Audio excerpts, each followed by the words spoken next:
안녕하십니까? 오늘은 제가 하나님의 말씀을 그대로 전해드리고자 합니다. 히브리서를 새 한글 성경으로 낭송하는 시간을 갖도록 하겠습니다. 제가 이 새 한글 성경을 대한성서공회에 들어가 보니까 처음 접했는데요. 히브리서를 새롭게 보는 눈이 열리는 것 같아서 제가 같이 은혜를 나누고자 준비하였습니다. 이 새 한글 성경은 시편과 신약만 나와 있습니다. 그래 신약만 나와 있는데 그 문구가 이렇게 다 이렇게 복사가 안 돼요. 그래서 제가 열심히 해가지고 만들었습니다. 자, 그러면은 새 한글 성경으로 읽어보겠습니다. 읽음인데 이 히브리서 이번에 교과 연구하잖아요.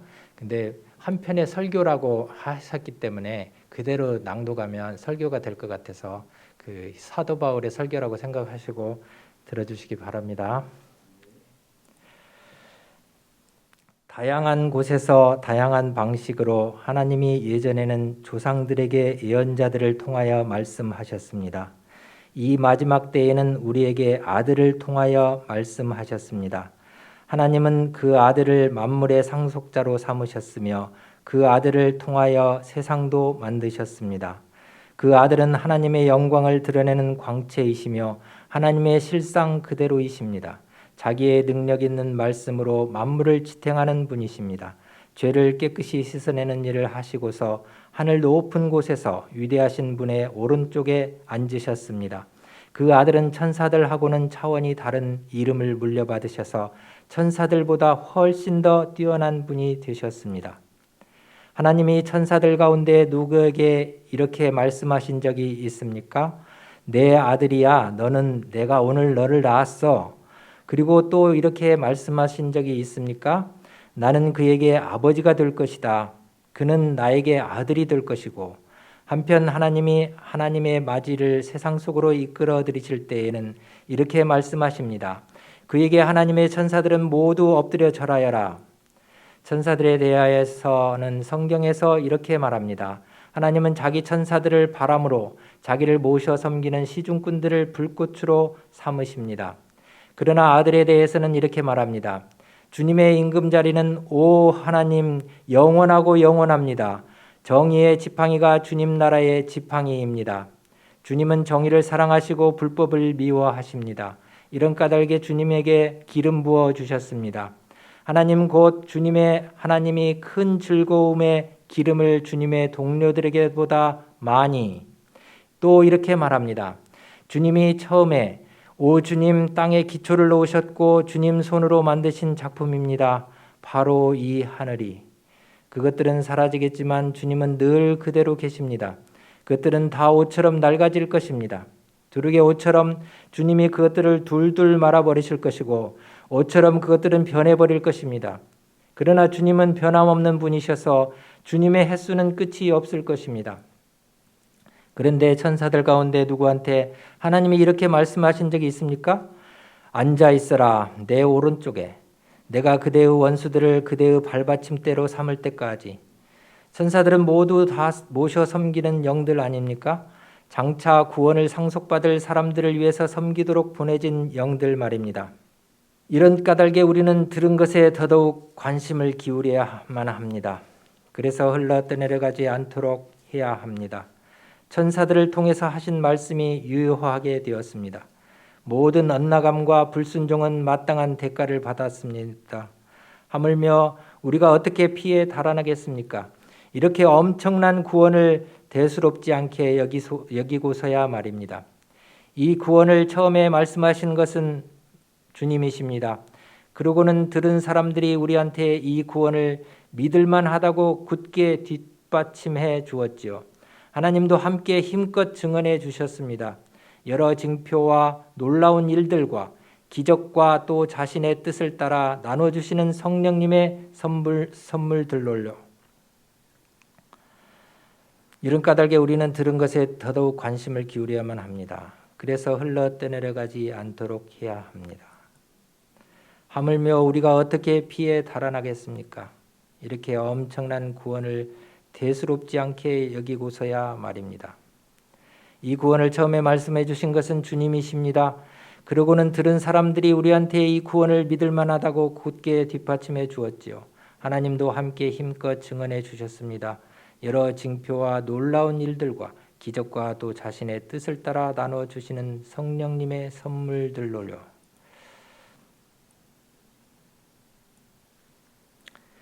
(2장 5절에서 18절에는) 예수님의 낮아지심과 우리의 구원에 대해서 나와 있습니다.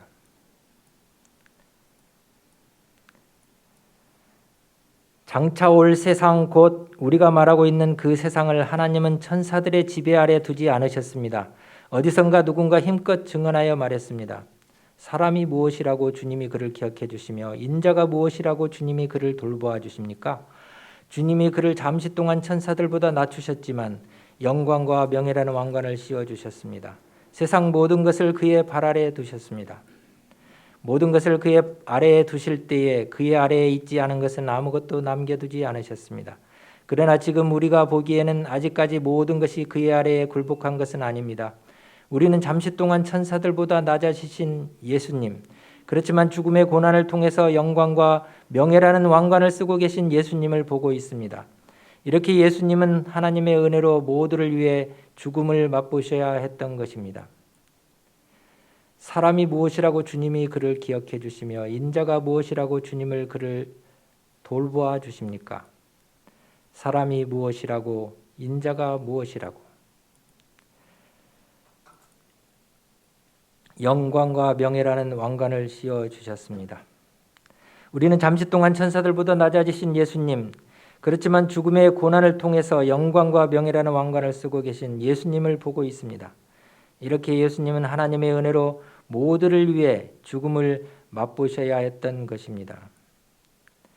하나님을 위하여 만물이 생겨났고 하나님을 통해서 만물이 유지되고 있습니다. 그래서 하나님이 많은 아들, 딸들을 영광으로 이끌어 들이실 때에 그들의 구원의 창시자를 고난을 통해 완전하게 하신 것은 당연한 일입니다.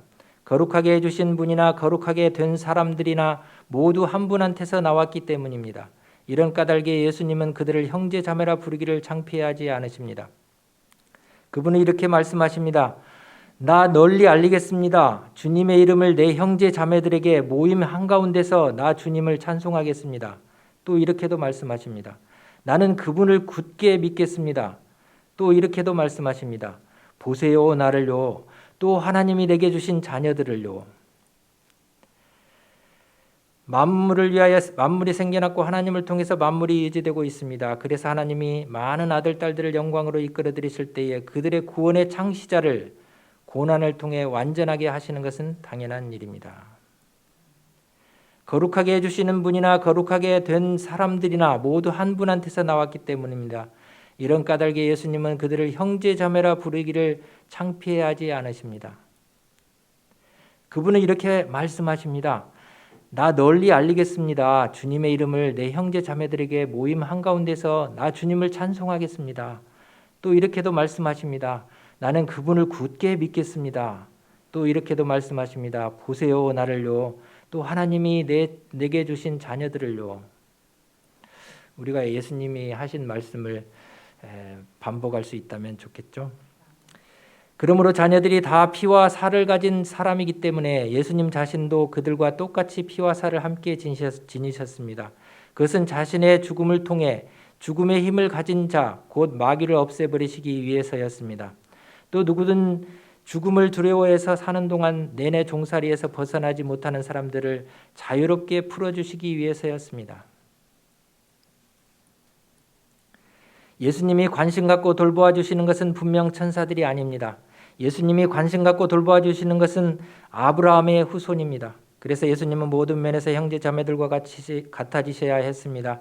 그것은 하나님을 섬기는 일과 관련하여 한결같은 사랑을 품은 믿음직한 대제사장이 되어 백성의 죗값을 대신 치르시기 위해서였습니다. 예수님은 몸소 유혹을 받아 고난을 겪어보신 까닭에 유혹받는 사람들을 도울 수 있으시니까요. 한결같은 사랑을 품은 믿음직한 우리의 대제사장. 히브리서는 믿음의 대제사장을 바라보라는 기별이라고 제가 읽고 있습니다. 우리가 믿음의 초보, 십자가만 바라볼 것이 아니고 지금 하늘 성소에 들어가신 믿음의 대제사장을 우리가 바라봐야 한다고 사도 바울은 계속 말씀하고 계십니다. 예수님이 고난을 받으시고 동정하러 오셨다. 3장 1절에서 6절은 예수는 모세보다 위대하다는 내용이 나와 있습니다.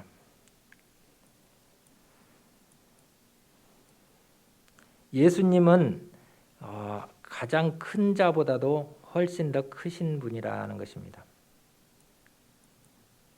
그러므로 거룩한 형제 자매 여러분, 하늘의 부르심을 함께 받은 여러분, 우리가 고백하는 신앙의 사도요 대제사장이신 예수님을 잘 생각해 보십시오. 예수님은 자기에게 책임을 맡기신 분께 신실했습니다.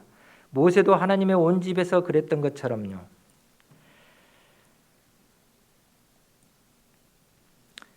예수를 생각하고 눈을 고정하라. Fixing our eyes on Jesus.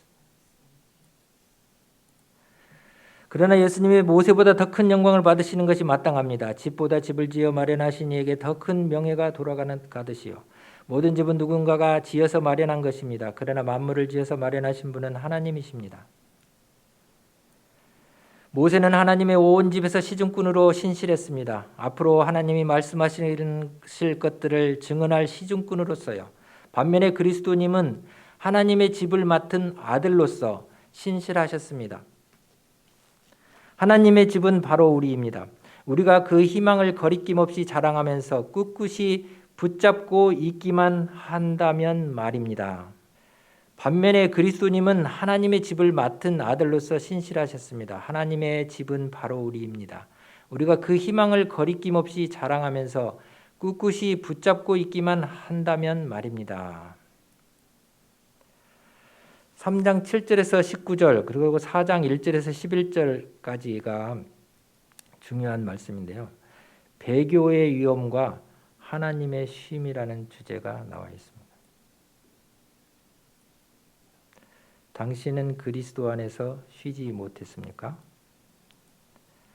그러므로 성령님이 말씀하시는 대로입니다. 오늘이라도 그분의 목소리를 너희가 듣는다면 너희의 마음을 닫지 마라. 들고 일어났을 때처럼 광야에서 시험할 때처럼 거기서 나를 시험했다. 너희 조상들이 나를 검증해 보려고 내가 한 일들을 보고서도 40년 동안이나 그러므로 내가 이 세대에게 화가 나서 말하였다.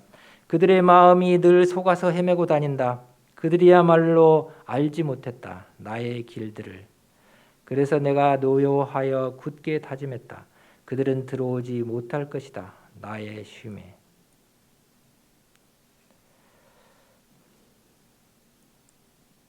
그러므로 성령님이 말씀하시는 대로입니다. 오늘이라도 그분의 목소리를 너희가 듣는다면 너희의 마음을 닫지 마라. 들고 일어났을 때처럼 광야에서 시험할 때처럼 너희의 마음을 닫지 마라.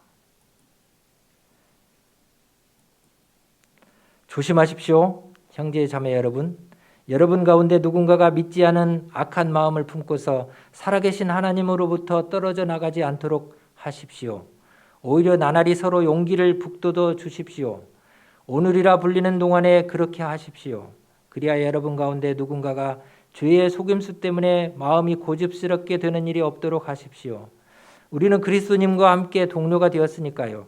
처음에 가졌던 믿음의 근거를 끝까지 꿋꿋이 붙잡고 있기만 한다면 그렇습니다. 그런 뜻이 이 말씀에 담겨 있습니다. 오늘이라도 그분의 목소리를 너희가 듣는다면 너희의 마음을 닫지 마라. 들고 일어났을 때처럼. 오히려 나날이 서로 용기를 북돋워 주십시오. 오늘이라 불리는 동안에 그렇게 하십시오. 그리하여 여러분 가운데 누군가가 죄의 속임수 때문에 마음이 고집스럽게 되는 일이 없도록 하십시오.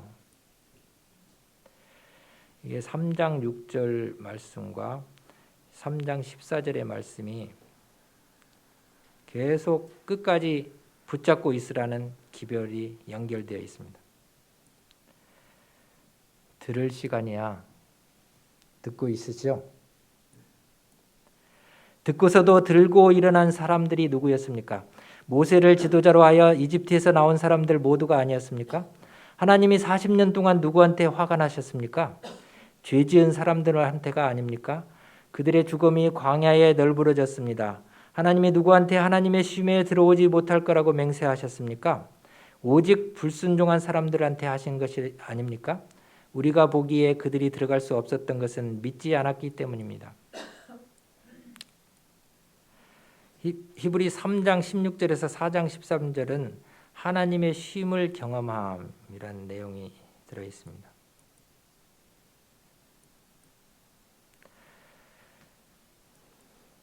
그러므로 두려워합시다. 하나님의 쉼에 들어갈 것이라는 약속이 아직 남아 있는데도 여러분 가운데 누군가가 이미 실패했다고 여기는 일이 없도록 말입니다. 우리에게 좋은 소식이 전해졌습니다. 그 당시 사람들에게처럼요. 그러나 들은 말씀이 그 당시 사람들에게는 도움이 되지 않았습니다. 그들이 믿음으로 들은 사람들에게 함께 섞여들지 않았기 때문입니다. 우리는 믿은 사람들로서 그 쉼에 들어갑니다. 하나님이 이렇게 말씀하셨던 대로입니다. 그래서 내가 노여워하여 굳게 다짐했다. 그들은 들어오지 못할 것이다. 나의 쉼에. 그렇지만 세상의 기초를 놓으실 때부터 일은 마무리되는 것이었습니다. 어디선가 일곱째 날에 대해서 이렇게 말씀하셨습니다. 하나님이 일곱째 날에는 하시던 모든 일에서 벗어나 편안히 쉬셨다. 그런데 여기서는 또 이렇게도 말씀하셨습니다. 그들은 들어오지 못할 것이다. 나의 쉼에. 그러므로 어떤 사람들에게는 그것에 들어갈 수 있는 가능성이 남아 있습니다.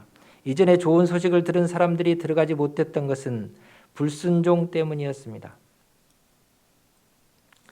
우리는 믿은 사람들로서 그 쉼에 들어갑니다. 믿음이 있으면 가능성이 있고 불순종하면 불가능하다는 말씀입니다. 그래서 하나님이 다시 오늘이라는 어떤 날을 정하시고 오랜 시간이 흐른 뒤에 다윗을 시켜 말씀하십니다. 앞에서 인용한 대로입니다. 오늘이라도 그분의 목소리를 너희가 듣는다면 너희의 마음을 닫지 마라.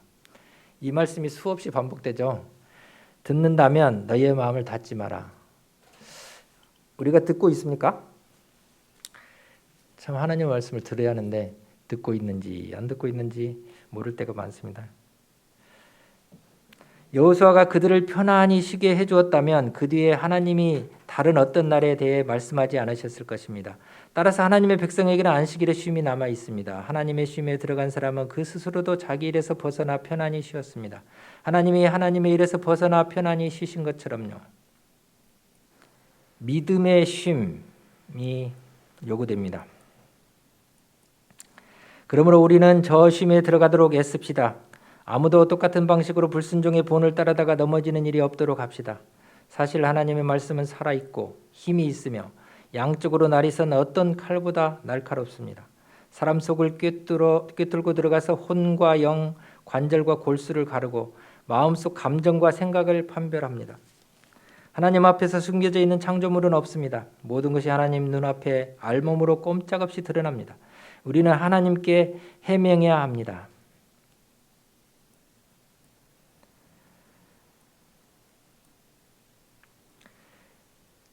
히브리 4장 14절에서 16절에 큰 대제사장이신 예수님을 묘사하고 있는데요. 우리에게는 하늘들을 거쳐 올라가신 큰 대제사장님이 계십니다. 예수님 곧 하나님의 아들이시지요. 그러므로 우리가 고백한 신앙을 굳게 붙잡고 있읍시다. 우리의 대제사장님은 우리의 약한 것들을 공감할 수 없는 분이 아니십니다. 모든 면에서 우리하고 똑같이 유혹을 받은 적이 있으십니다. 그러나 죄를 짓지는 않으셨습니다. 그러므로 거리낌 없이 은혜의 임금자리로 나아갑시다.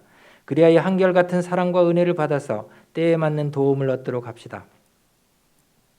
대제사장은 누구나 사람들 가운데서 뽑혀서 사람들을 위해서 하나님 앞에 나아가는 일과 관련하여 임명됩니다. 그리하여 그는 예물과 희생제물을 가져다 바쳐 죄를 벗게 하는 일을 합니다. 그는 몰라서 속아 헤매는 사람들에게 너그러운 마음을 품을 수 있습니다. 자기 자신도 약함에 쌓여 있기 때문입니다. 그렇기 때문에 그는 백성을 위해서 하는 것과 마찬가지로 자기 자신을 위해서도 죄를 벗기 위해 제물을 가져다 바쳐야 합니다. 아무도 이 명예로운 직무를 스스로 맡는 것이 아니라 하나님께 부름을 받는 것입니다. 아론도 그랬던 것처럼 말입니다. 이와 같이 그리스도님도 스스로 영광스럽게 하여 대제사장이 되신 것이 아닙니다. 그리스도님에게 이렇게 말씀하신 분이 그렇게 해주셨습니다. 내 아들이야, 너는 내가 오늘 너를 낳았어. 마찬가지로 다른 곳에서도 이렇게 말씀하십니다. 너는 영원히 제사장이야. 멜기세덱의 경우를 따른 것이지. 너는 영원히 제사장이야. 멜기세덱의 경우를 따른 것이지. 육신을 입고서 사는 날 동안 그리스도님은 자기를 죽음에서 구원하실 수 있는 분께 나아가서 매달린 기도와 하소연하는 기도를 드렸습니다. 힘주어 외치고 눈물을 흘리면서요. 그리고 하나님은 그 공경하여 받드는 것을 보시고 들어주셨습니다. 그분은 아들이시지만 겪으신 일을 통해 순종을 배워 익히셨습니다.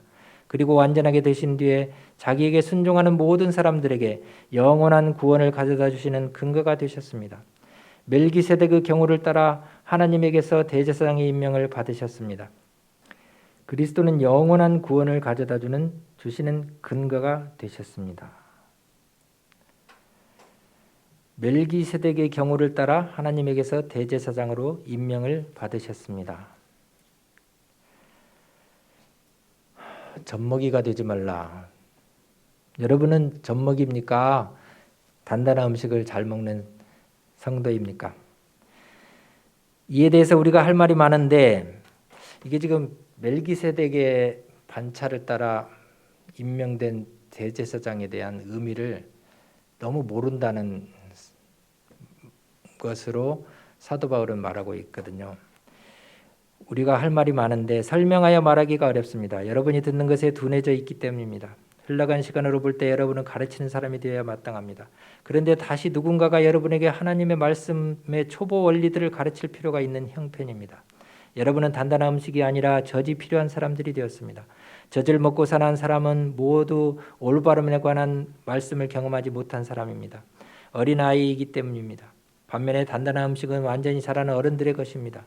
그들은 거듭된 연습을 통해서 좋은 것과 나쁜 것을 구별할 정도로 훈련된 감각을 가지고 있습니다. 젖먹이가 되지 말라. 히브리서 5장 11절에서 14절을 보면 우리에게 단련되고 겸손한 성숙에 대해 부르짖고 있습니다. 둔한 청력, 이게 성장의 결핍을 가져온다는 겁니다. 제가 요새 청력이 자꾸 떨어져서 큰일입니다. 이게 청력을 길러야 합니다, 우리가. 근데 마음으로 듣는 걸 길러야겠죠. 이 귀는 쇠퇴할지라도 마음으로 들어야 할 것 같은데 제가 듣지 못한다고 퉁을 많이 먹습니다. 제가 들으려고 더 노력하겠습니다.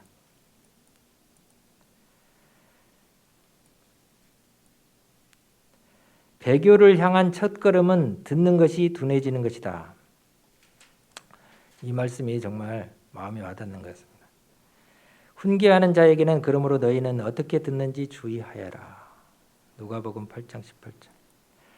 젖을 먹고 사는 사람은 모두 올바름에 관한 말씀을 경험하지 못한 사람입니다. 어린아이이기 때문입니다. 이런 까닭에 그리스도님에 대한 가르침의 처음 단계를 뒤로 하고 완전한 단계로 나아갑시다. 기초를 다시 놓는 일이 없도록 합시다. 그 기초는 죽은 행실들에서 돌아서는 회개와 하나님에 대한 믿음입니다. 여기 회개와 하나님에 대한 믿음이 나와 있죠. 기초, 그리스도인의 기초, Fundamental Principles of Christianity. 이것의 그는 침례, 아까 회개, 하나님에 대한 믿음이 있었죠. 침례들에 대한 가르침, 손을 얻는 안수, 죽은 사람들의 부활, 영원한 심판입니다. 이런 것들은 우리가 돌을 터야 할 그 기초라는 것입니다. 이것을 가지고 자꾸 공부할 건 아니고 이것은 돌을 터야 하는 기초네요. 여기에 한 말씀이 있어서 떠왔습니다. 모든 성장은 점진적으로 진행되며 유기체가 더 복잡하고 섬세할수록 성숙하는 데 더 많은 시간이 걸릴 것입니다. 그러나 사람은 단지 어느 정도의 시간이 흐른 후에 성숙해지는 것이 아니라 영적 성장의 본질적인 법칙이 지켜진 후에 성숙해진다고 말해야 한다. 신체적 성장은 영양과 건강의 법칙을 준수함으로써 결정된다. 영적 성장은 영혼이 말씀으로부터 일관되게 공급받을 때, 기도의 순수한 공기를 마실 때, 그리고 하나님의 백성들과 친교를 쌓을 때 자연히 일어난다. 우리의 영적 성숙이 어떻게 이루어질 건가 잘 말씀해 놓은 것 같습니다. 하지만 불가능한 일도 있습니다. 다 한번 빛을 받아 하늘의 선물을 맛보고 성령님과 함께 된 사람들, 하나님의 좋은 말씀과 장차 올 세대의 능력을 맛본 사람들과 관련된 일입니다. 그들이 믿음을 버리고 떨어져 나가면 그들을 다시 새롭게 하여 회개에 이르게 할 수가 없습니다. 그들이 스스로를 위해 하나님의 아들을 다시 십자가에 매달고 구경거리로 만들었기 때문입니다. 궁극적으로 그리스도를 거부하는 사람들을 새롭게 하는 것은 불가능하다. 여기 보면은 그림이 Great Falling Away인데 큰 무리들이 떨어져 나간다는 겁니다. 이 교회를 통해서 떨어져 나가고 있죠. 슬픈 일일 수가 있습니다. 땅이 그 위에 자주 내리는 비를 받아 마시고 땅을 일구는 사람들에게 쓸만한 식물을 낸다고 합시다. 그런 땅은 하나님으로부터 복을 받아 누릴 것입니다. 그러나 땅이 가시덤불과 엉겅퀴를 내놓는다고 합시다. 그런 땅은 쓸모없고 저주를 받은 것에 가까워 끝에 가서는 불태워질 것입니다. 말은 이렇게 해도 사랑하는 여러분, 우리는 여러분에 대해 굳게 믿고 있습니다. 여러분에게는 구원과 관련하여 더 좋은 일이 있을 것입니다.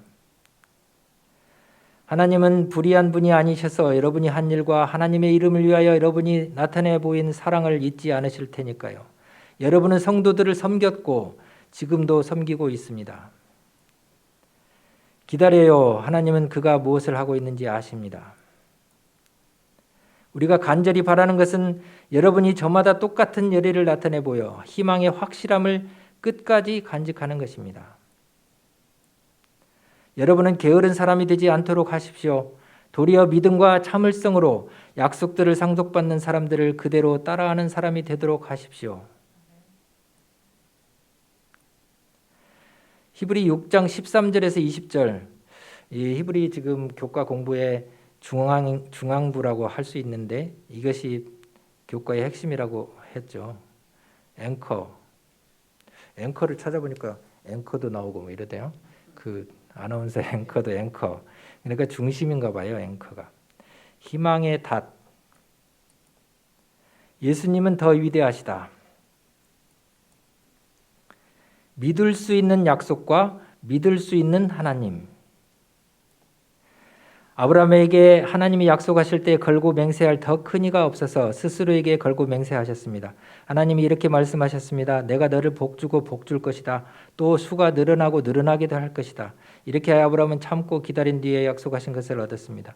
사람들은 더 큰 것에 걸고 맹세합니다. 맹세야말로 그들의 모든 논쟁을 마무리지어 확정해 줍니다. 하나님의 약속하신 것을 상속받을 사람들에게 하나님의 뜻이 바뀔 수 없다는 것을 더욱 분명하게 보여주기를 바라셨습니다. 그래서 맹세로 보증하셨던 것입니다. 하나님의 약속과 맹세의 이 두 가지는 바뀔 수 없습니다. 약속과 맹세에 대해서 하나님은 거짓말을 할 수 없으십니다. 따라서 하나님께로 피해 달아난 우리가 이 약속과 맹세를 통해서 앞에 놓여 있는 희망을 붙들 강한 용기를 얻을 수 있도록 하시려는 것입니다. 우리에게 있는 그 희망은 영혼의 닷과 같아서 안전하고 확실합니다. 나눔막의 더 안쪽으로 들어가는 희망입니다. 우리를 위해 앞서 달려가신 분으로서 바로 예수님이 그곳으로 들어가셨습니다. 예수님은 멜기세덱의 경우를 따라 영원히 대제사장이 되신 것입니다. 이 영혼에 닫힌 예수님을 따라 들어가야 한다는 것이죠. 예수님을 지금 대제사장 성소에 계신 지성소에 들어가신 예수님을 바라봐야 한다는 것입니다. 아브라함에게 하나님이 약속하실 때에 걸고 맹세할 더 큰 이가 없어서 스스로에게 걸고 맹세하셨습니다. 우리에게 있는 그 희망은 영혼의 닷과 같아서 안전하고 확실합니다. 나눔막의 더 안쪽으로 들어가는 희망입니다. 이번에 그 부교재로 나와 있는 영혼의 닷 같아서 한번 구입해서 읽어보면 좋을 것 같습니다. 여기에 제5복음서라고 불리는 히브리서는 우리의 신앙의 절대적 기초, 영원히 흔들리지 않을 확신의 토대를 깊고도 명쾌하게 설명해 준다. 히브리서는 갈보리 십자가의 과거적 구원과 종말에 완성될 미래적 구원의 사이에 놓여 있는 시간의 틈새를 이어주는 가교 같은 역할을 한다. 그 가교는 하늘 성소에서 지금 수행되고 있는 예수님의 중보 봉사이다. 히브리서의 기자는 은혜의 보좌 앞에 영혼을 내리고 우리의 중보자이신 예수님을 깊이 생각하고 바라보라고 호소한다. 그래서 우리가 그리스도로 살아가는 지금이 의미로 충만한 것이다. 이 멜기세덱은 살렘 임금으로 더없이 높으신 하나님의 제사장입니다. 임금들을 처부수고 돌아오는 아브라함을 맞이하여 아브라함에게 복을 빌어준 사람입니다. 아브라함은 그에게 모든 것의 10분의 1을 나누어 주기까지 했죠. 그의 이름을 번역하면 첫째로 정의의 임금이라는 뜻입니다. 다음으로는 살렘의 임금, 곧 평화의 임금이라는 뜻입니다. 그에게는 아버지도 없고 어머니도 없고 족보도 없으며 생애의 시작도 삶의 끝도 없습니다. 그는 하나님의 아들과 꼭 닮은 분이며 줄곧 제사장으로 남아 있습니다. 눈여겨보십시오. 이분이 얼마나 대단한지를. 전리품의 10분의 1을 아브라함이 이분에게 드렸습니다. 족장 아브라함이요. 레위 자손 가운데서 제사장 직무를 맡은 사람들은 율법에 따라 백성한테서 10분의 1을 거두라는 법령을 받았습니다. 곧 자기 형제자매들한테서요. 그들 역시 아브라함의 허리에서 나왔는데도 말입니다. 그러나 멜기세덱의 족보상으로는 그들 가운데 들지 않았는데도 아브라함한테서 10분의 1을 거두었습니다. 그리고는 약속을 받은 그에게 복을 빌어주었습니다. 아무런 논란의 여지 없이 축복은 더 낮은 사람이 더 높은 사람에게 받는 것입니다. 한쪽에서는 죽을 사람들이 10분의 1을 받습니다. 그런데 다른 한쪽에서는 살아있다고 성경이 증언해 준 사람이 받습니다. 이를테면 10분의 1을 받는 사람인 레위도 아브라함을 통해서 10분의 1을 바친 셈입니다. 멜기세덱이 아브라함을 만났을 때 레위는 아직 조상 아브라함의 허리 속에 있었으니까요. 레위 계통 제사장들을 통해서 백성이 완전함에 이를 수 있었다고 해봅시다. 백성은 레위 계통 제사장직을 바탕으로 율법을 받았지요. 그러면 이른바 아론의 경우를 따르지 않고 멜기세덱의 경우를 따라 다른 제사장을 세울 무슨 다른 필요가 있었겠습니까? 제사장을 세우는 방식과 그 일이 바뀌면 율법도 바뀔 수밖에 없습니다. 이런 논의의 대상이신 분은 다른 지파 소속이고 그 지파에서 아무도 제단을 돌아보는 일을 한 적이 없습니다.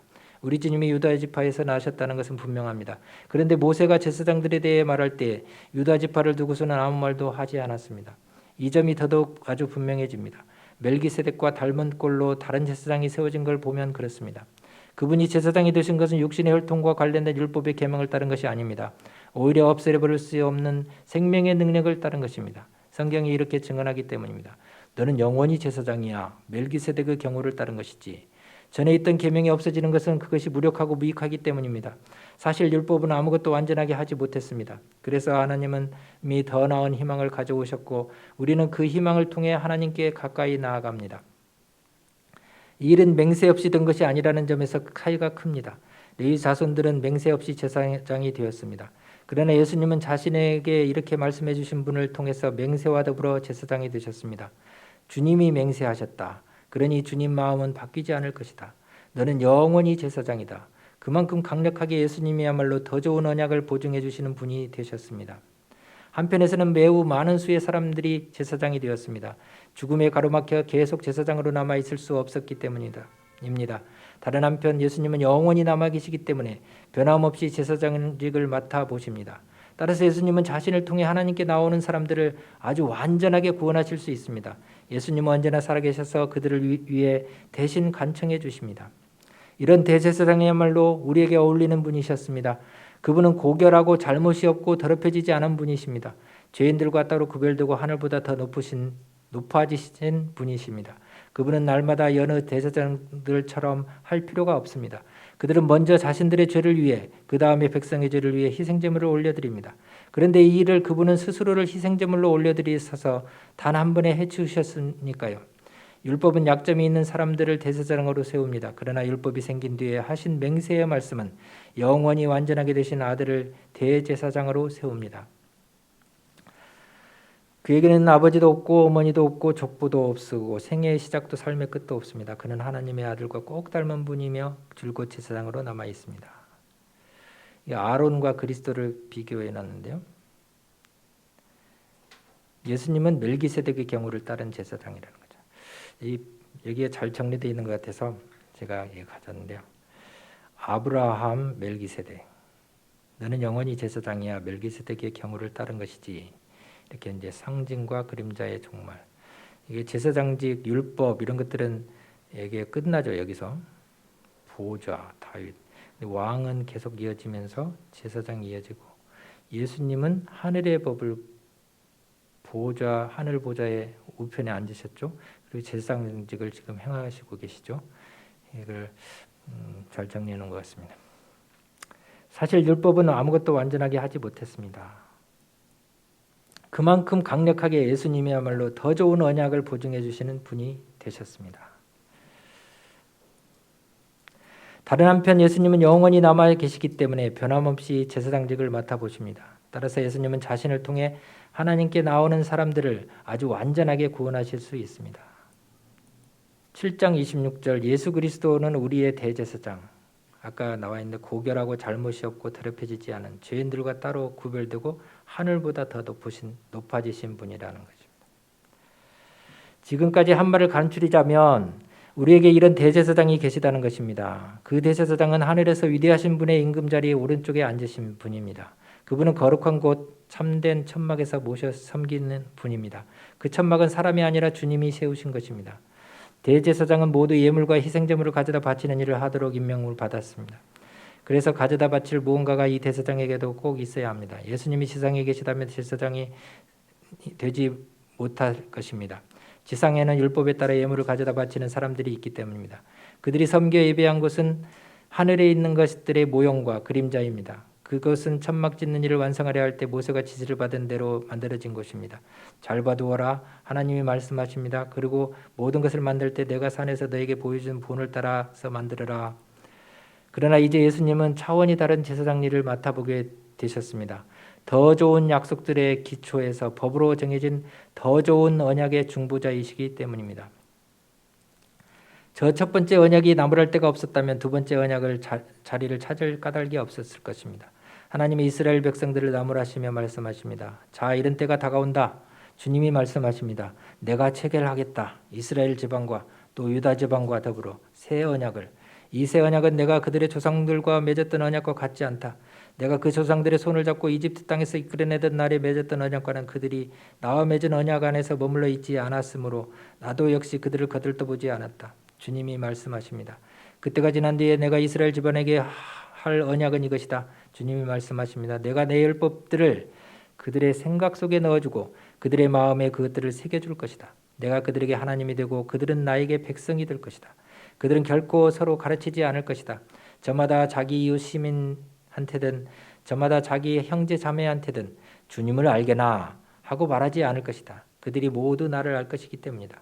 보잘것없는 사람이든 대단한 사람이든 내가 그들의 불의를 가엾게 대하겠고 그들의 죄를 결코 기억하지 않을 것이다. 더 이상은 하나님이 새 언약을 말씀하실 때에 첫 번째 언약을 낡은 것이 되게 하셨습니다. 낡아지고 캐캐 묵은 것은 곧 없어집니다. 옛 언약, 새 언약, 첫 번째 언약, 두 번째 언약, 율법의 의, 그리스도의 의, 정죄가 따르고 옛 언약은, 새 언약은 중보, 예수님의 중보가 따릅니다. 사실 첫 번째 언약에도 하나님을 섬겨 예배하는 규정과 세상에 딸린 거룩한 곳이 있었습니다. 천막이 마련되었는데 첫째 칸에는 등불 받침대와 상과 차려둔 거룩한 빵이 있습니다. 이곳을 거룩한 곳이라고 합니다. 두 번째 나눔막 뒤에는 거룩한 곳이라고 하는 천막이 있습니다. 거기에는 금으로 된 분향제단과 모든 면이 금으로 입혀진 언약 상자가 있습니다. 언약 상자 안에는 만나를 담은 금항아리와 아론의 쌍난 지팡이와 언약을 새긴 돌판들이 있습니다. 언약 상자 위로는 영광스러운 그룹들이 속죄판을 덮어 그림자를 드리우고 있습니다. 그것들에 대해 지금은 일일이 말할 수 없습니다. 이러한 것들이 이렇게 갖추어져 있어서 천막의 첫째 칸으로 제사장들이 언제든지 들어가서 하나님을 섬기는 직무를 다합니다. 그러나 둘째 칸으로는 1년에 딱 한 번 대제사장만 들어갑니다. 그것도 자신을 위해 또 백성이 알지 못하고 지은 죄를 위해 가져다 바치는 피가 없이는 들어가지 않습니다. 이로써 성령님이 보여주시는 사실은 거룩한 곳으로 들어가는 길이 아직은 드러나지 않았다는 것입니다. 첫 번째 천막이 그대로 서 있는 동안에는요. 첫 번째 천막은 현재 세대를 빗대어 가리키는 것입니다. 천막의 규례를 따라 예물과 희생제물을 가져다 바치지만 예배하는 사람의 양심을 그들이 완전하게 할 수 없습니다. 그것들은 오직 여러 음식과 여러 음료와 다양한 쓴 예식에 관한 것으로 육신에 관련된 규정들입니다. 새로운 질서가 설 때까지만 효력이 있습니다. 그러나 그리스도님이 이미 현실이 된 좋은 일들의 대사장으로 와 계십니다. 이걸 믿습니까? 그분이 들어가신 천막은 더 크고 완전합니다. 그 천막은 손으로 만든 것이 아닙니다. 곧 이 창조 세계에 속한 것이 아니라는 말입니다. 그분은 순념소나 송아지의 피를 통하지 않고 자기 자신의 피를 쏟으셨습니다. 그렇게 단 한 번 거룩한 곳에 들어가셔서 영원히 죄에서 풀어주는 일을 해내셨습니다. 순념소나 황소의 피와 더럽혀진 사람들에게 뿌리는 암송아지의 죄가 그들을 거룩하게 하여 육신을 깨끗하게 합니다. 그렇다면 그만큼 더 그리스도님의 피가 효력이 있을 것입니다. 그분은 영원한 성령님을 통해 자신을 흠없는 제물로 하나님께 바치신 분입니다. 그분의 피가 죽음에 이르게 하는 행실로부터 우리의 양심을 깨끗하게 하여 살아계신 하나님을 섬기도록 할 것입니다. 이런 까닭에 그리스도님은 새 언약의 중보자이십니다. 그리스도님은 첫 번째 언약 아래에 있을 때 엇나간 죄에서 우리를 완전히 풀어주시려고 죽으셨기 때문입니다. 그리하여 부름받은 사람들이 약속하신 영원한 상속을 받게 해주셨습니다. 유언이 있는 곳에서는 유언한 사람의 죽음이 반드시 확인되어야 합니다. 유언은 그 사람이 죽은 것을 봐야 유효하게 되기 때문입니다. 유언한 사람이 살아있을 때에는 유언에 아무 효력이 없으니까요. 그러므로 첫 번째 언약도 피 없이 들어선 것은 아닙니다. 여기서 유언장을 잘 써야 한다 하더라도 유언장에 요건이 안 맞으면 그 유언이 다 취소된대요. 그리고 그 유언자가 죽어야지 효력이 있답니다. 율법에 따라 모세가 온 백성에게 계명을 다 말해 주었습니다. 그러고는 송아지와 순념소의 피를 받아서 물과 섞었습니다. 그것을 붉은 양털과 히솝을 써서 바로 그 두루마리와 온 백성에게 뿌렸습니다. 그러면서 말했습니다. 이것은 언약의 피입니다. 그 언약은 하나님이 여러분한테 명령하신 것입니다. 모세는 그 천막과 하나님을 섬기는 데 쓰는 모든 물건에도 같은 방식으로 피를 뿌렸습니다. 율법에 따르면 거의 모든 것이 깨끗해지는 것은 피로 됩니다. 피쏟음이 없이는 용서가 이루어지지 않습니다. 그러므로 하늘에 있는 것들의 모형들은 이런 식으로 깨끗해져야 하지만 하늘에 있는 것들 자체는 이보다 더 나은 희생제물들로 깨끗해져야만 합니다. 그리스도님은 손으로 만든 거룩한 곳으로 곧 참된 것들을 대신하여 본뜬 곳으로 들어가지 않으셨으니까요. 오히려 하늘 자체로 들어가셨습니다. 이제 우리를 위해 하나님 앞에 나타나시려고 말입니다. 자신을 여러 번 가져다가 바치려고 들어가지도 않으셨습니다. 대제사장이 거룩한 곳으로 해마다 다른 피를 가지고 들어가는 것하고는 다릅니다. 그렇지 않다면 세상의 기초가 놓일 때부터 그분이 여러 번 고난을 겪어야만 하셨을 테니까요. 그러나 이제 단 한 번 세대들의 끝에 자신을 희생제물로 바침으로 죄를 없애려고 나타나셨습니다. 사람들에게 한 번 죽는 것은 정해진 일이고 그 뒤에는 심판이 있습니다. 이와 같이 그리스도님도 많은 사람들의 죄를 짊어지시려고 단 한 번 제물로 바쳐지셨습니다. 두 번째는 죄 없이 나타나셔서 자기를 간절히 기다리는 사람들에게 구원이 되실 것입니다. 그분은 순념소나 송아지의 피를 통하지 않고 자기 자신의 피를 쏟으셨습니다. 그렇게 단 한 번 거룩한 곳에 들어가셔서 영원히 죄에서 풀어주는 일을 해내셨습니다. 그렇다면 그만큼 더 그리스도님의 피가 효력이 있을 것입니다. 그분은 영원한 성령님을 통해 자신을 흠없는 제물로 하나님께 바치신 분입니다. 그분의 피가 죽음에 이르게 하는 행실로부터 우리의 양심을 깨끗하게 하여 살아계신 하나님을 섬기도록 할 것입니다. 율법에 따르면 거의 모든 것이 깨끗해지는 것은 피로 됩니다. 피쏟음이 없이는 용서가 이루어지지 않습니다. 이와 같이 그리스도님도 많은 사람들의 죄를 짊어지시려고 단 한 번 제물로 바치셨습니다. 두 번째는 죄 없이 나타나셔서 자기를 간절히 기다리는 사람들에게 구원이 되실 것입니다. 이때를 기다리시죠? 율법에는 앞으로 올 좋은 것들의 그림자가 있을 뿐 실물의 실상 자체는 없습니다. 그래서 해마다 사람들이 계속해서 가져다 바치는 똑같은 희생제물로는 하나님께 나오는 사람들을 결코 완전하게 할 수 없습니다. 그렇지 않다면 제물을 가져다 바치는 일을 그만두지 않았겠습니까? 제물을 바쳐 예배하는 사람들이 단 한 번에 깨끗해져서 더는 죄에 대한 어떠한 양심의 거리낌도 느끼지 않을 테니까요. 그러나 희생제물을 바칠 때 해마다 죄에 대한 기억이 다시 떠오릅니다. 황소와 순념소의 피가 죄를 없애줄 수는 없기 때문입니다. 그래서 그리스도님이 세상에 오실 때 이렇게 말씀하십니다. 주님은 희생제물과 바쳐진 제물을 바라지 않으셨습니다. 그러나 나에게 몸을 갖추어 주셨습니다. 다 태우는 제사와 죄 없애는 제사를 주님은 좋아하지 않으셨습니다. 그때 내가 말했습니다. 보십시오, 내가 왔습니다. 두루마리 성경책에 대해 나에 대해 적혀 있는 대로 하나님의 뜻을 실행하려고요. 그리스도님이 먼저 이렇게 말씀하셨습니다. 희생제물과 바쳐진 제물을 또 다 태우는 제사와 죄 없애는 제사를 하나님은 바라시지도 좋아하시지도 않으셨습니다. 그것들은 율법에 따라 바쳐지는 것입니다. 그때에 또 말씀하셨습니다. 보십시오, 내가 왔습니다. 하나님의 뜻을 실행하려고요. 그리스도님은 두 번째 것을 세우시려고 첫 번째 것을 없애버리십니다. 하나님의 뜻을 따라 우리의 거룩해졌습니다. 그리스도님이 몸을 단 한 번 가져다 바치심으로 말입니다.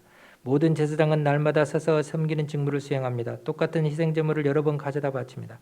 그런데 그것들은 결코 죄를 치워 없앨 수 없습니다. 그러나 그리스도님은 죄를 없애주시려고 한 번의 희생제물을 영구히 가져다 바치셨습니다. 그리고는 하나님 오른쪽에 앉으셨습니다. 그 뒤로 그리스도님은 자기의 원수들이 자기의 발받침대가 될 때까지 기다리고 계십니다. 한 번 제물을 바침으로 그리스도님은 거룩하게 된 사람들을 영구히 완전하게 하셨습니다. 그런데 성령님도 우리에게 증언해 주십니다. 먼저 이렇게 말씀하십니다. 그때가 지난 뒤에 내가 그들한테 할 언약은 이것이다. 주님이 말씀하십니다. 내가 내 율법들을 그들의 마음에 넣어주고 그들의 생각에 그것들을 새겨줄 것이다. 그러고는 덧붙이십니다. 그들의 죄와 그들의 불법을 내가 결코 기억하지 않을 것이다. 더 이상 이런 것들이 용서된 곳에서는 더 이상 죄를 없애려고 제물을 가져다 바칠 필요가 없습니다. 그러므로 형제 자매 여러분, 우리는 예수님의 피를 힘입어서 거룩한 곳에 들어갈 담대함을 갖게 되었습니다. 예수님이 우리를 위해 들어갈 길을 열어주셨습니다. 나눔막을 가로지르는 새롭고 살아있는 길을 말입니다. 나눔막은 곧 그분의 몸입니다. 그리고 우리에게는 하나님의 집을 돌보는 위대한 제사장이 계십니다. 그러므로 참된 마음으로 확신에 찬 믿음을 가지고 하나님께 나아갑시다. 우리는 마음의 핏부림을 받아서 양심의 찔림에서 풀려났기 때문입니다. 또 몸은 깨끗한 물로 씻음 받았기 때문입니다.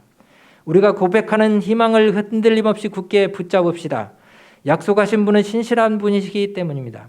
서로 주의 깊게 헤아려서 사랑과 좋은 일들에 힘쓰도록 북돋읍시다. 죄송합니다. 우리는 함께 모이는 일을 게을리하지 맙시다. 모이는 일을 게을리하는 것이 어떤 사람들에게는 습관이 되었죠. 그러나 우리는 서로 용기를 북돋읍시다. 그날이 가까이 다가오는 것을 볼 때에 더욱더 그렇게 합시다. 우리가 진리를 깨달아 알게 된 뒤에도 일부러 죄를 짓는다면 죄를 벗기 위해 드릴 수 있는 희생제물이 더는 남아있지 않습니다. 남아있는 것이라고는 심판에 대한 어떤 두려운 기다림입니다. 맞서서 버티는 사람들을 머지않아 먹어치울 활활 타오르는 불에 대한 두려운 기다림 말입니다.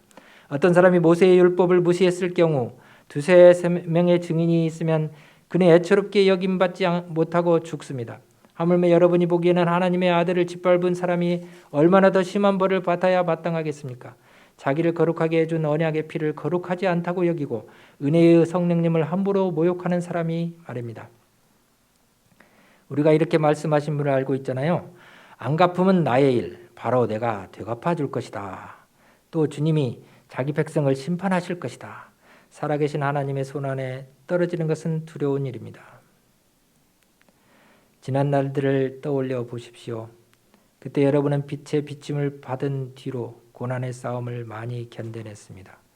때로 여러분은 욕을 듣고 억눌리며 구경거리가 되었습니다. 때로는 여러분이 그런 일을 당하며 지내는 사람들과 같은 편이 되어 주었습니다.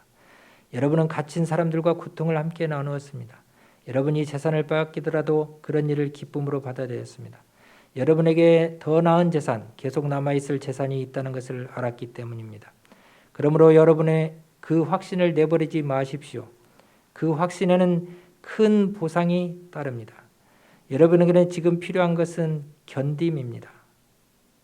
하나님의 뜻을 실행하고 나서 하나님이 약속해 주신 것을 받기 위해서 말입니다.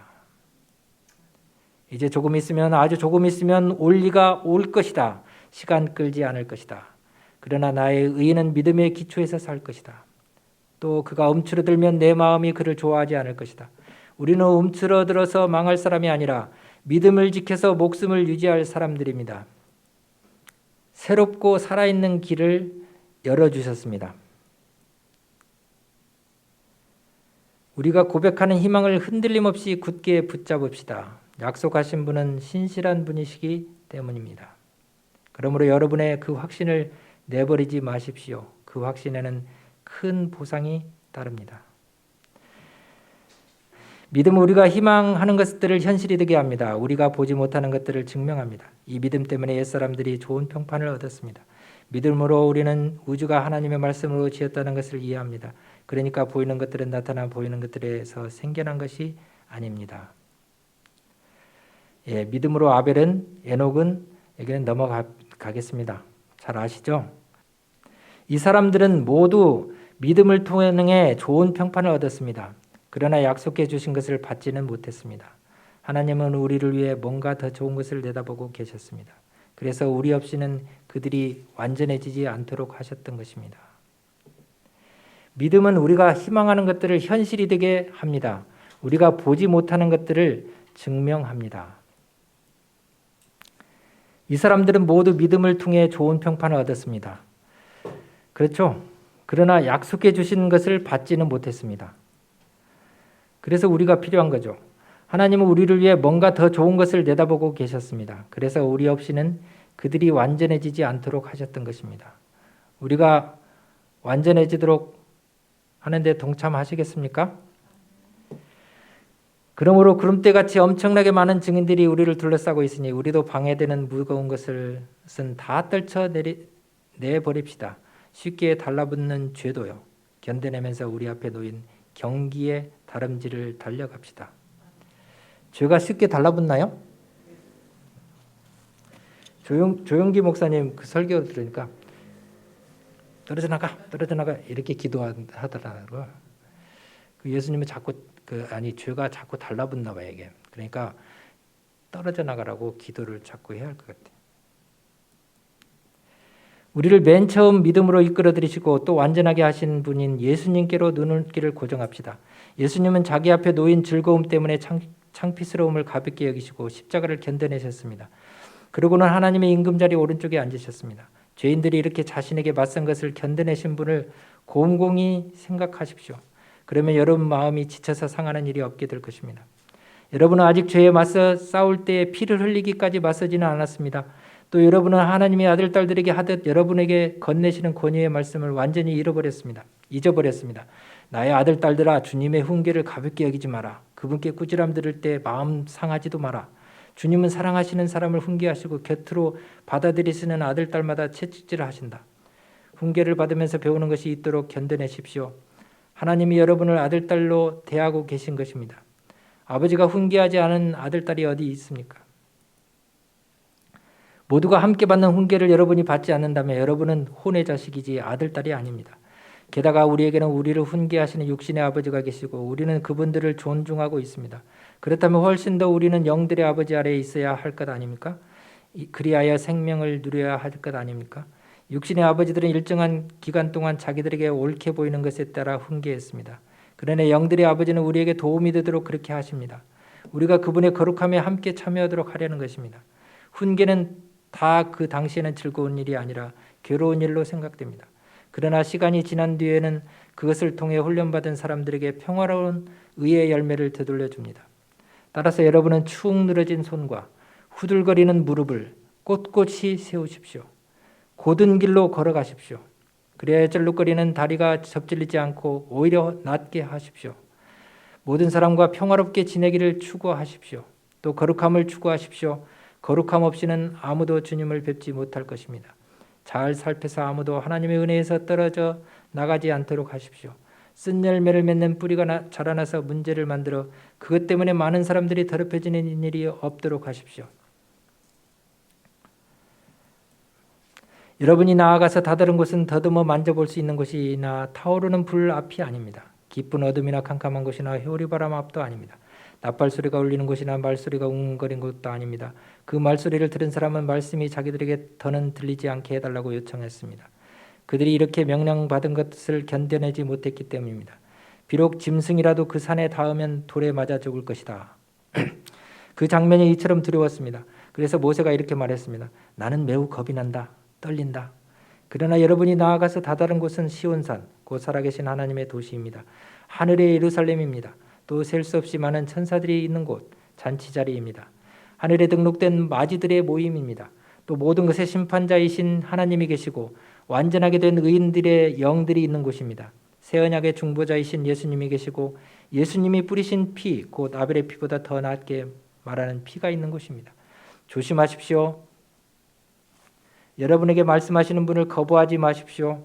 저 사람들은 땅에서 지시한 사람을 거부했을 때 벌을 피할 수 없었습니다. 하물며 우리가 하늘로부터 말씀하시는 분한테서 등을 돌린다면 훨씬 더 그럴 것입니다. 그때 그분의 목소리가 땅을 뒤흔들었습니다. 그러나 이제는 그분이 약속하여 말씀하셨습니다. 한 번 더 내가 직접 땅뿐 아니라 하늘까지도 뒤흔들 것이다. 한 번 더라는 말은 흔들리는 것들, 곧 만들어지는 것을 바꾸어 놓으신다는 뜻입니다.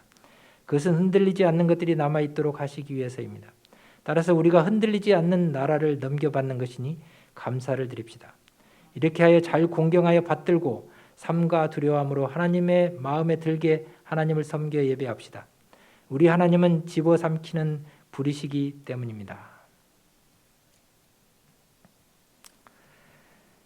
그러므로 구름대같이 엄청나게 많은 증인들이 우리를 둘러싸고 있으니 우리도 방해되는 무거운 것은 다 떨쳐내 버립시다. 쉽게 달라붙는 그 죄도요. 견뎌내면서 우리 앞에 놓인 경기의 다름질을 달려갑시다. 예수님께로 눈길을 고정합시다. 모든 사람과 평화롭게 지내기를 추구하십시오. 거룩함을 추구하고요. 흔들리지 않는 나라를 넘겨받는 우리가 어떻게 살아야 할까? 하나님을 마음에 들게, 하나님 마음에 들게 하나님을 섬겨 예배합시다.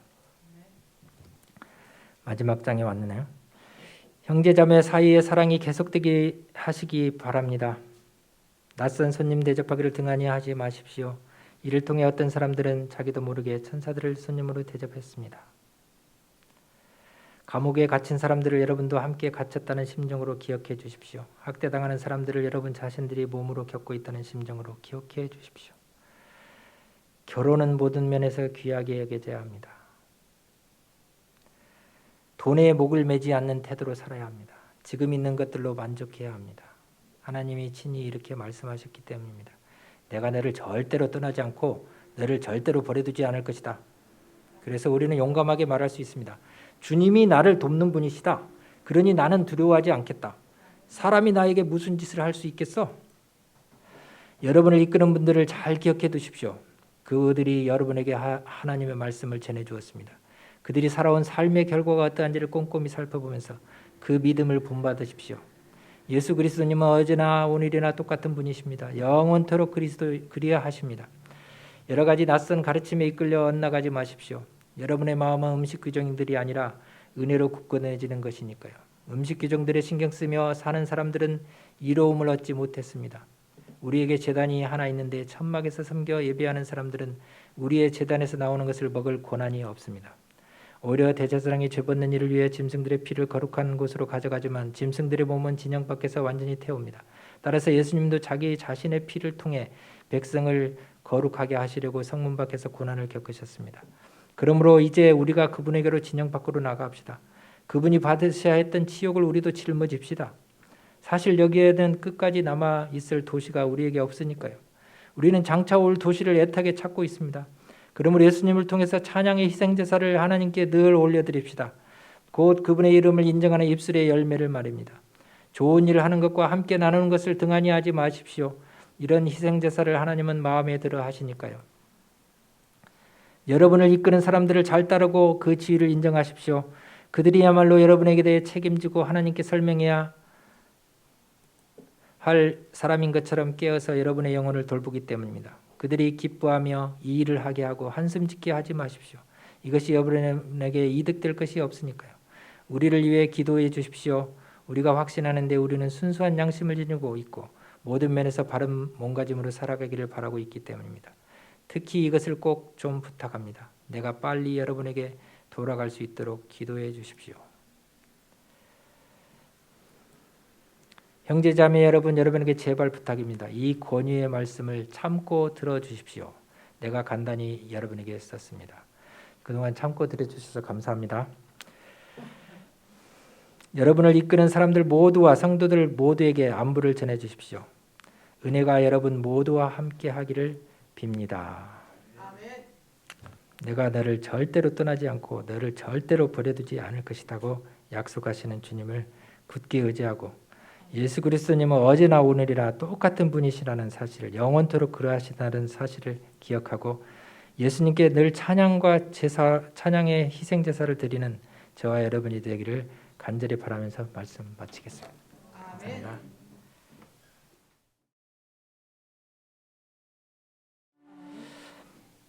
하늘에 계신 하나님 아버지, 저희들에게 구원을 이루어 주시고 지금도 우리의 구원을 위하여 중보하시고 탄원하시는 예수님 계심을 감사드립니다. 우리 그 확실한 예수님을 바라보고 매 순간마다 주님께 눈을 고정하여 마지막 때를 승리의 삶으로 이끌어 나가는 모든 성도들 되기를 예수님의 이름으로 간절히 기도드리옵나이다. 아멘.